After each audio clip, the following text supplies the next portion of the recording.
Discourse on taking refuge in oneself. I heard these words of the Buddha one time when the Lord was staying in the mango grove in the cool shade of the mango trees along the bank of a river in the land of Magadha. The eldest Shariputra and Maudgalyayana had recently passed away.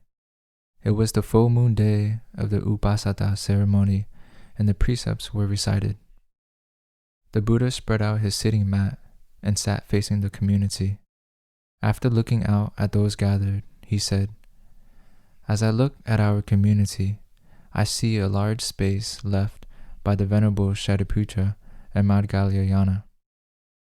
In our Sangha, these venerables were the monks who were the most eloquent in giving Dharma talks, encouraging and instructing all the other monks, nuns, and lay people. O monks, people seek two kinds of riches, material riches and the riches of the Dharma. In their search for material riches, they can go to worldly people.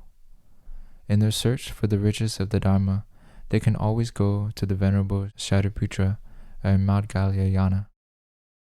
The Tathagata is someone who is not searching for anything, whether it is material or the Dharma. O monks, do not be sad or anxious because Shariputra or Maudgalyayana have passed into nirvana. On large trees, filled with leaves, sumptuous fruits and flowers, the largest branches always die or are broken first. On jeweled mountains, don't the highest peaks always erode before the smaller ones? In the Sangha of the Tathagata, the Venerables Shariputra and Maudgalyayana were the greatest students, so it is natural that these venerables would enter nirvana first. Do not give rise to feelings of sorrow or anguish. All phenomena that are born, exist, are subject to the influence of other phenomena. In other words, all phenomena that are composite must abide by the law of impermanence and eventually cease to exist. They cannot exist eternally without someday being destroyed. Everything we cherish and hold dear today, we will have to let go of and be separated from in the future. In not too long a time, I will also pass away. Therefore, I urge you to practice being an island unto yourself, knowing how to take refuge in yourself and not taking refuge in anyone or anything else. Practice taking refuge in the island of the Dharma.